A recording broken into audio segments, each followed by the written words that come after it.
This evening, we're hosting a webinar, Prepping for College the Webb Way. You're going to hear from several professionals throughout the fields of college counseling, college admissions, as well as current students and parents that are going through the college admissions process, just on some notes that they have, their expertise from over the years in the field, their personal experiences through that college admissions process, as well as some specifics as to what we offer at the Webb School in regards to prepping our students for that next phase within their educational careers. This is some background info of all of our panelists. This is going to stay on the screen for you throughout, so you can reference it at any point. They will each introduce themselves and share a little bit about their personal background once they go ahead and answer their first question. But if at any point you need that reference, it's there, as well as some contact info. If you ever have follow-up questions for them after this, you are welcome to reach out to them, and they've extended that offer, which is awesome.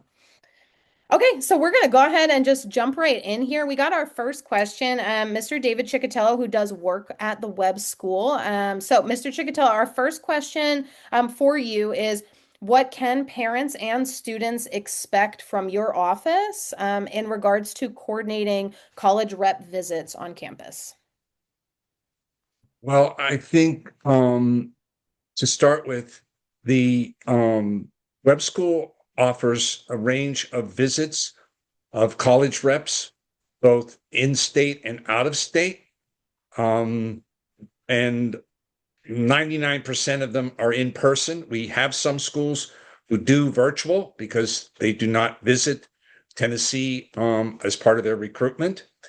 You can expect that we have a diversity of public and private, small and large. And while we do sort of concentrate, as it turns out, on many schools from the southeast of the United States, we do draw schools from the East Coast and through the Great Lakes area and through the Carolinas. So I think we have a great opportunity to engage a range of college experiences through the reps. Awesome, thank you. Thank you. So our next question is for Paz Lindman. She's one of the reps for Blue Ivy, which is a consulting group that's working with Webb with regard to college counseling. So Paz, can you share a brief overview of what families can expect their interactions to look like with Blue Ivy each year? Absolutely.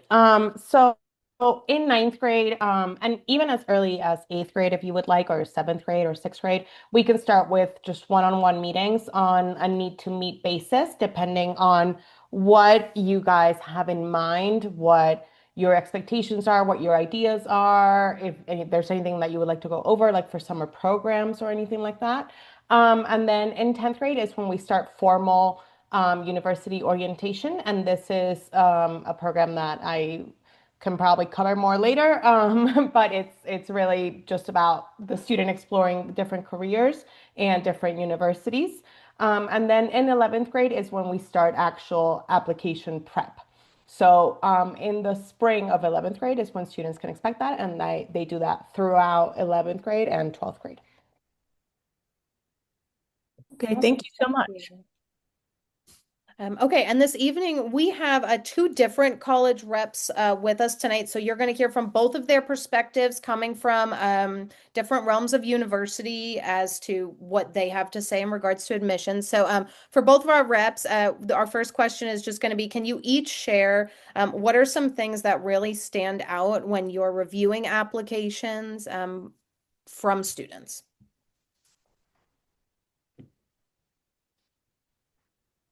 Laura, would you like to start? Sure. Okay, so my name is Laura Beth Merrill, and I work at Swanee. I have been there for going on 5 years now. So there's two things that I personally really look at when I'm reviewing applications. One is at Swanee, our students are very heavily involved in our community. And so we are looking for students who are heavily involved in their high school, whether it's sports or clubs or academics, maybe it's athletics, maybe it's a church, whatever it is, we are just looking for people to be part of a community. And the second thing is that we are looking for outstanding essays. So the essay is really, really important for us. We are a writing intensive school, and so not only are we looking for how students are writing, but we're also looking at content. So it's really important for us to get to know you, and that's one of the very few places on our application that we can hear your voice. So that's very, very important for us. My advice is always to tell me something that you haven't told me about your extracurricular activities. Tell me something and let me get to know you a little bit better. Awesome. Thank you. So I'll jump in now. My name is Casey Brown. I'm at MTSU. I coordinate the dual enrollment program. Been doing that for about 10 years. But prior to that, I spent 5 years in the admissions office at MTSU. And MTSU is a little bit different from Sewanee and some others in that we are an institution that has a guaranteed admission standard. So I'll focus my answers more on what we are looking for in terms of a student who may not meet those requirements, as well as what we're looking for in terms of competitive scholarship applications. So if a student doesn't meet our guaranteed admission standard, we would have them submit a personal statement. This is our version of submitting an essay. And really what we look for institutionally is we're ultimately looking for students that we believe have a high likelihood of success, of persisting and graduating. And what that means we're looking for on the student end really boils down to grit, for lack of a better word. I think you may be familiar with this concept of grit, basically that a student is passionate and dedicated and persistent and able to overcome hardships, push through obstacles. And we really look for that in the context of the personal statement. And we're also looking for, especially from schools like Webb that we know have a tremendous reputation for college preparation, just knowing that a student has been at a school like Webb, even if their academic profile may not be exactly what we're looking for, we know they've been exposed to a level of rigor and an experiential aspect that we think will usually serve them well at MTSU. Thank you so much. It's a great answer from both of you. So now this question is for our parent and alumnus, Mr. Curtis Jenkins. In your experience as a parent, how do you feel Webb prepared your children for college? Okay. Good evening, everyone. My name is Curtis Jenkins, and I am a parent, and not only a parent, but a former student of the Webb School. I'm class of '92, so I've got a little time on me from when I was at Webb, but my time at Webb was so enjoyable that I sent my kids there. I have two kids. My oldest, my daughter, she's 29. Her name is Tatiana, and my son Jordan, he is 24. Both of my kids, for me as a parent, sending my kids to Webb. My wife and I initially, it's a little nerve-wracking. You know, you're sending your child off to go to school, to me, I thought it was a natural reaction, more so for my wife than it was for me because I had prior experience with Webb. But for sending our kids to Webb, that hesitance of being nervous of is my child going to be okay? But Webb did a great job in including them in activities and making them feel comfortable. And initially, both my son and daughter, they wanted to come home. They were both boarders. I live in Nashville, about 45 minutes away from Webb. Initially, they wanted to come home every weekend. But as time went on, all of their friends, they got included in activities and clubs and sports and things of that nature. They didn't want to come home as much. We did kind of force them to come home occasionally on the weekends to attend church and family functions and things of that nature. But Webb did such a great job in making them feel comfortable. Even as African American students, there was a comfortability there that they were able to feel included. Webb does a great job. Even when I was a student there, even in the '90s, Webb did a great job of making me feel comfortable and including me. into the student body and all of the students from various different countries and cultures and things of that nature. It definitely, as from a parent standpoint, knowing that my kids were comfortable and they felt welcome and they felt loved and included, that definitely was a key factor for us sending. No parent wants to send. It used to be you send your child to boarding school was almost as a punishment. But my kids found out very soon that it was more of a privilege to go to the Webb School, and preparing them for college academically, socially, being more. I don't want to say more advanced because there are other great schools as well. But Webb did a great job in preparing them academically and socially for college. It was not their first time away from home. They had already been, used to staying on campus, being away from my wife and I, and, from that standpoint, Webb did a great job.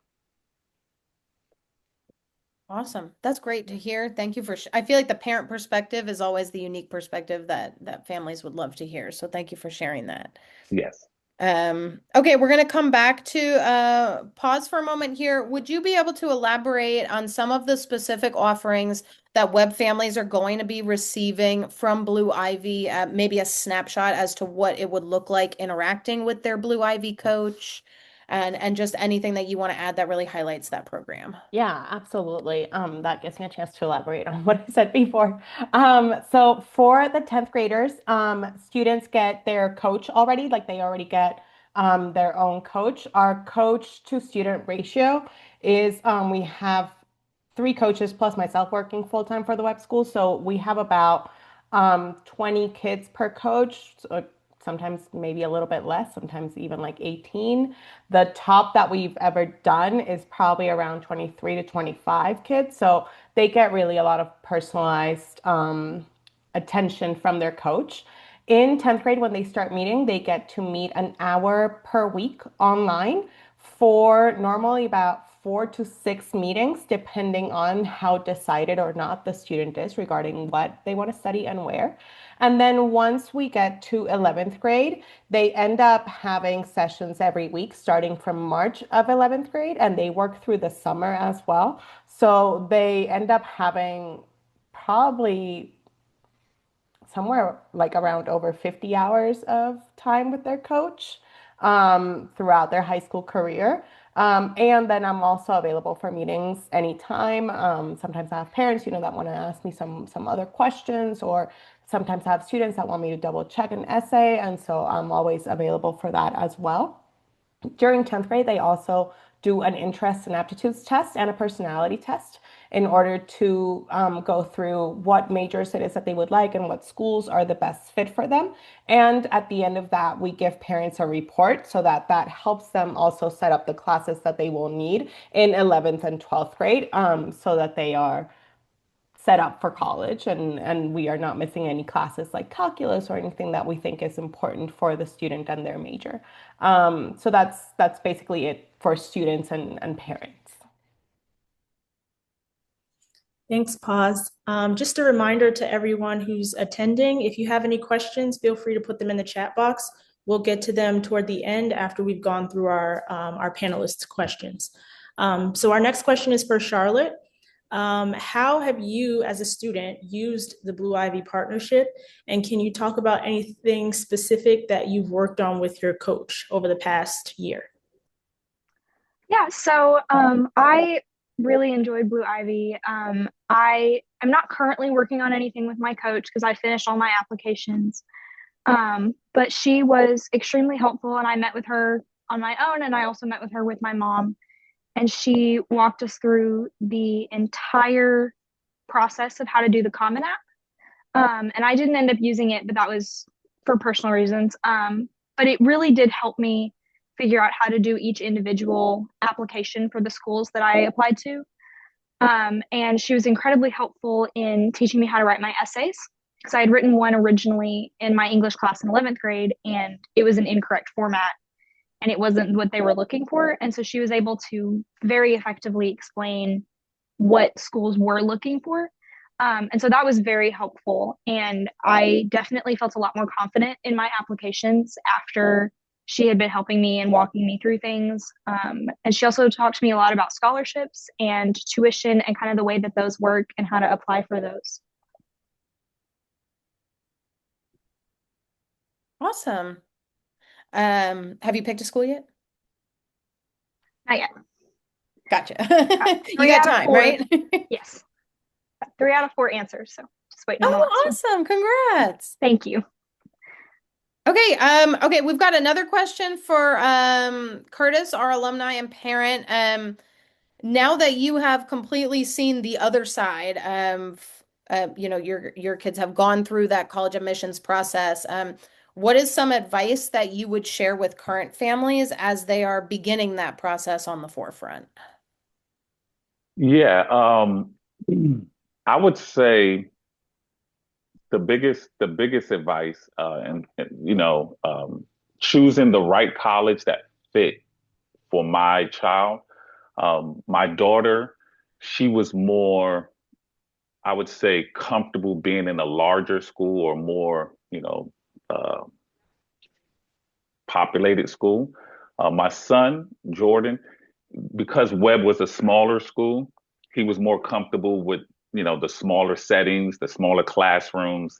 And so he's now at Cumberland University in Lebanon. And my daughter graduated from MTSU. So knowing what's the right fit for your child, that's, because it's very easy to kind of get lost or feel uncomfortable or.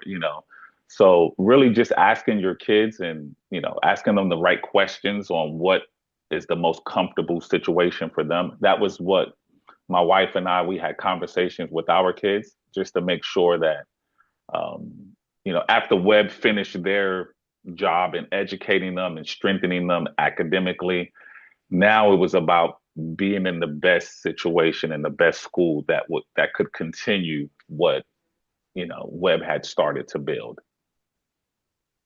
Andrea, I'd like to follow up what Mr. Jenkins shared there, because I think it dovetails into something that I feel is at the center of college selection.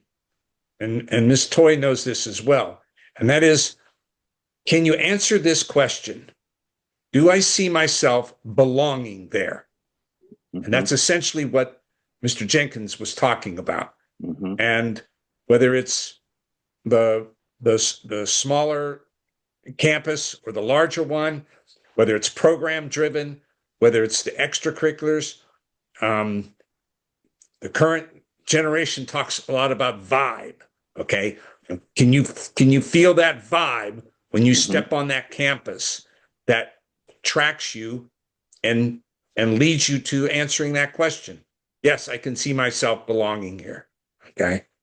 And I think it supports a lot what Blue Ivy does in trying to align interests and personality and aspirations for that individual student as they go through the process. Yeah, thank you both for answering those questions and for elaborating. I think it sheds a lot of light on what, the process will be for people who, haven't approached that, stage of their child's life yet, but are looking forward toward what they can expect. So on the other end of that, in the college admissions side of things, this question is directed to Dr. Brown and Ms. Merrill. In your experience, what are some common mistakes that you see in applications that students should avoid? Sure. I have a couple. So one is not using resources when it comes to your essay. So you have English teachers who are totally welcome and are able to look over your essay. You may have a parent, you may have a college counselor, as Paz was saying. So as long as it's a human and not AI, like have people look over your essay. So that is completely okay, and we want you to we want you to use your resources. The next one is if there's a 250 word limit, I'm sorry, minimum, don't write 251 words. Like get out what you need to say, expand. It's really obvious when I see applications that it was obvious that they were like they were like, oh, okay, that's 250. I can be done now. And then the last one is actually when you ask teachers to submit recommendations and evaluations for you, my recommendation is not to have them put a school name in the recommendation letter because a lot of times we all get the same recommendation letter for you, but I have seen a lot of letters where it's not our school. And that's okay. We all know that students are applying different places, but we obviously don't hold it against you, but it's not a great look. So when you ask people to write an evaluation or recommendation for you, just have them say your university, your institution. It just looks a bit more professional. That's great, Laura. And I think I'd add to that. I feel like a lot of times what admissions reps or readers, whatever the case may be, a lot of times what we're looking for from students is a narrative, sort of a through line of their journey, both past, present, and future as a student. So what that means is when you're listing, activities, for example, that you've participated in, activities without context, without, did you serve in a leadership role? What kind of time commitment did that have? What sort of impact did that have on yourself and others? And the same thing with the essay. We want you to tell a story with your application, especially as with the case with scholarships and with very competitive institutions for admissions purposes, just listing accomplishments or just using cliches versus giving us a true sense of your authentic self. I think a lot of students trip up there trying to cram as much as they can in, and they worry more about quantity than quality. We want to see a kind of well-developed version on paper of who you are as a student.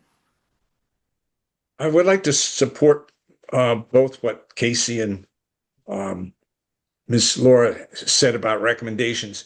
And part of my job at the Webb School in being a liaison on campus with the Blue Ivy team and PAWS is to look at those recommendations that are coming in from the college counselors, PAWS's team, and including PAWS.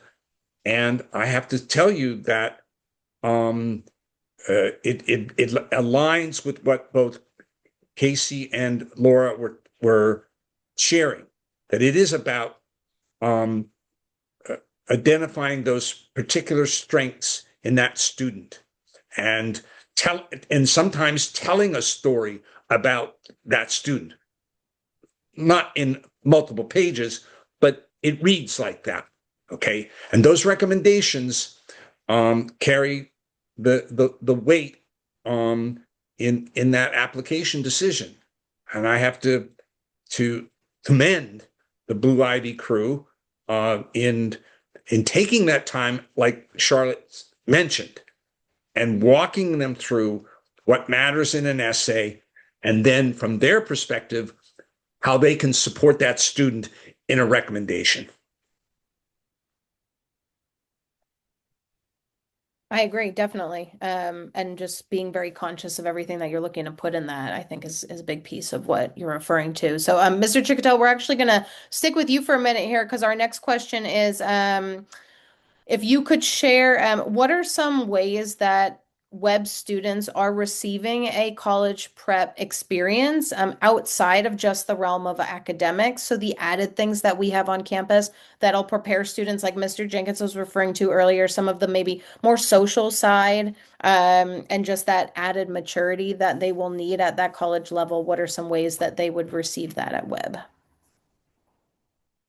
I'm happy to do that. And I think it starts with our footprint. We are a campus, and if you're there from sixth grade through your senior year, you are walking through your schooling there from building to building, and that is the college experience in terms of your your surroundings. Okay. Um, and the second thing that I have not seen a more diverse place in my educational career than at the Webb School. Okay.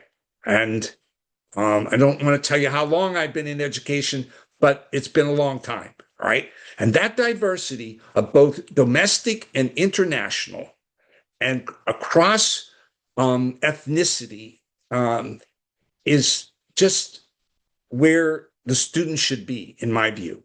All right.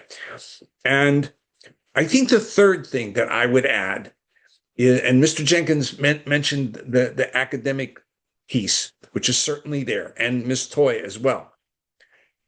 I think the opportunities for a student to receive extra help, okay, because when they go to college, there are times when who can help me? Well, they're used to an environment where extra help time is offered. And I think that prepares them for thinking about, well, where's the writing assistance on this campus? Where's the math assistance, and et cetera, et cetera, et cetera. Okay. And because let's face it, not all students are created equal. And I wish I would have had a little extra help in trying to pass calculus-based physics back in the day. Give me a break. Okay. I had to drop the class because I couldn't do the work. Right. But I think Webb has that piece that says, if you need help, we're here. Right. And those are my top three. Thanks a lot, Mr. Chicotel. I think that that sheds a lot of light on what people can expect if their children become Webb students. So Charlotte, since you are a current student, can you shed a bit more light on what your experience has been like and how you feel stepping into the next phase of your life and academic future? Yeah. Sorry, excuse me.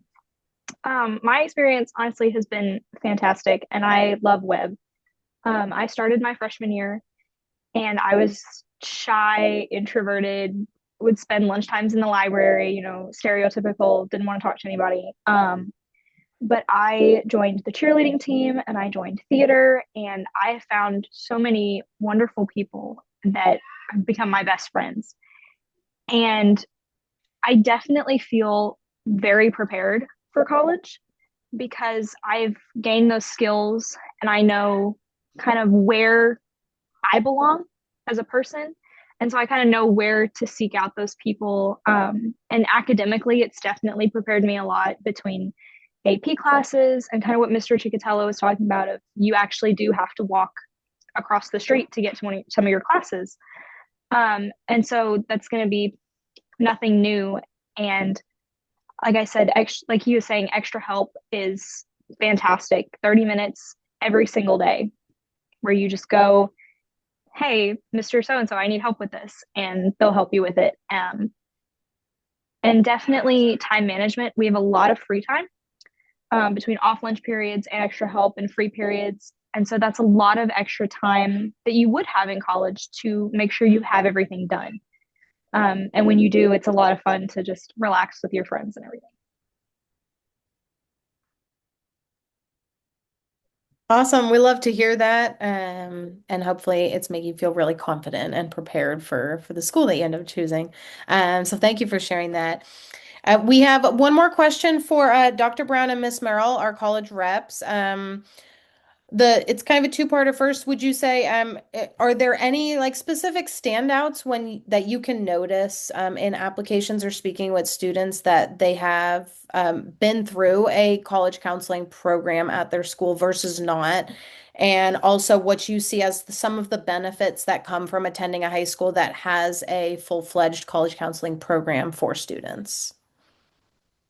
Sure. I know I've talked a lot about the essay, but I'm telling you guys, it's so, so important.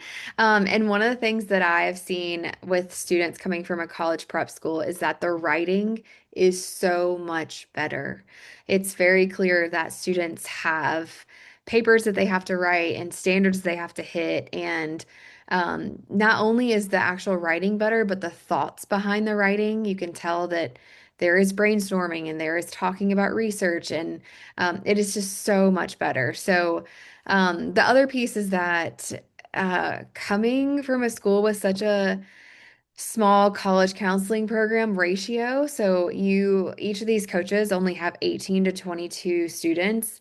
That's incredible. So there are so many high schools that the counselors don't even know the students' names because there's so many students, and they're amazing counselors and they're doing the best they can. There's just not enough of them to go around. So the fact that you all have the opportunity to have a coach with you from 10th grade on and actually know you or your student, your child, is phenomenal. So take advantage of it. So every time you have a question, every time they offer a webinar, every time they say, hey, come meet with us, do it. It truly, truly helps with the college admission process because they are the experts. They know how to get students into college and help with the application. So take advantage of it.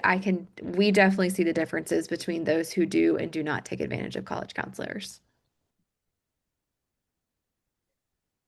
I would agree with Laura, and I would say when you're considering a school that has a robust and well-resourced and successful college counseling program, there's really a couple of advantages you have as a student. Access to college networks is a big one. Exposure to a wide range of institutions, and I would include Webb in this. Just the access that students have to those networks and the knowledge that goes into the college selection application process is invaluable. And the other one, I think, too, especially with the smaller, more targeted counseling, is really it tends to result in a better fit. And you hear a lot about fit, college fit, as you're going through that process. And what that really means is if you're getting that personalized guidance, it's going to help you identify colleges that match your academic strengths, your interests, your personality, not just the prestige of the institution or what you know about it, kind of from the sidewalk, so to speak. And ultimately, you're going to be more likely to enroll at a school where you're going to stick around, you're going to graduate, and most importantly, you're going to thrive. So having that kind of counseling tends to lend to outcomes with students finding better fits. And that's what we love to see at the end of the day. Well, thank you guys for those answers. That helps paint a picture, I think, for people to see the benefit of college prep in general, but especially the college advising programs that a lot of college prep schools have. So thank you all, panelists. We appreciate it. That's the conclusion of the questions that we had for you all. So now we're going to turn our attention to some questions that we got in our chat boxes. And any one of you can answer. If you don't feel comfortable, one of us can answer. But we had a question asking if a student starts in the middle of high school, in 11th grade, for example, would they miss out on some of the process with Blue Ivy? So I would defer that to Paz or Mr. Chikatilo, but I can also answer. I mean, no, we would just No. take over and start. Right. Right. We figure it out. We still do the testing. We still do whatever we need to make sure that they are on track. Yeah, and I would add to that, and Miss Charlotte is our example here on the panel. This senior year's group came to Blue Ivy in August. Okay, they did not have the natural art of what a Webb School student by design will have, okay, from 10th grade on. And I have to say, as the boots on the ground person, our seniors have been well served in the short amount of time that they've been connected with Blue Ivy, right? And it's a testimony to not only what Webb wants for their graduates, but what this college counseling sort of model wants for their graduates, okay? And yeah. Awesome. A follow-up question is someone asked, does the Blue Ivy coaching experience cost extra on top of the student tuition for Webb? Not at all. It's already included in your tuition. Right. I think this question, Charlotte, if you want to answer this one, we got a question saying, when do students meet with their coach? So if you wanted to share maybe like the options for that, but also I guess maybe just when you chose to meet with your coach specifically. Mhm. So typically they want you to meet with your coach about once a week, and they also offer weekend hours. So I would meet with my coach over Zoom. And so I would meet with her about once a week. Sometimes it was less than that. And I would also just contact her and say, hey, I'm having trouble with this. Can you help me? And then we would just schedule a meeting to go over that specific thing, which is what we did with Common App and what we did when I met with her and my mom. And so she was able to kind of talk to my mom about the college process and scholarships and everything. And so honestly, it's kind of a when you need basis, and they're available a lot of the time. So I would meet with her a lot during my free periods. So I had about an hour and a half that I could just sit down and talk with her. And so, yeah, they're available a lot. And I want to backstop what Charlotte said too, and that is my role at the Webb School is also to support seniors. And if they have an in the moment situation that they need an answer, they can come see me, right, as well. But I'm not having those lengthy, as Charlotte described, one-on-ones. But I will ask them, have you been checking in with your Blue Ivy coach? Because I think that is essential to make that connection as well. Okay. So we are a team. Thank you for that. Another question that we have on here is, does Blue Ivy work with other schools in Tennessee? I can answer that one. That's a no. Blue Ivy exclusively works with Webb in the state of Tennessee. And then we have another question here. Should you meet a rep? Yes. Yes. Now, in fact, when the University of Chicago came to our campus in the fall, I had a 10th grader approach me about meeting with that rep. And I thought that was just outstanding. And she had no contact with Blue Ivy yet, nor me. And I said, of course. So to express that early interest, and I would like to leave this with the attendees. I think the more you express that early interest, especially in the highly selective schools that have high standards for their admissions process, I think that's essential. Okay, in making those contacts. I would be cautionary about a 6th grader wanting to meet with a representative. But other than that, yeah, come and meet them. Yeah. I would piggyback on that and say that our Sewanee specifically does track interest. So I've been to Webb twice this year, and I had some of the same people come and see me. But every single time, I'll either get your name or you fill out a card for me, and we track it. So even if you start coming to see me in 10th grade, and maybe you're on the edge of getting in, and your grades are almost there but not quite, if I see all this interest and like, no, this is the school I want to go to, that will easily push you over to the admit side. So it's not too, 6th grade is too early. 10th grade is not too early. But do know that a lot of schools do track interest. So if you've seen me or seen a school once, go by and stop by at the table and say hello. It matters. And I'll kind of add to that is I met a representative for a school I ended up applying to, and that representative ended up becoming my admissions counselor, and she's absolutely amazing. And so I email her a lot with questions and like, hey, I'm having this issue with my application. And so since we've actually met in person, it makes that connection so much easier. I think that Charlotte has nailed it right there.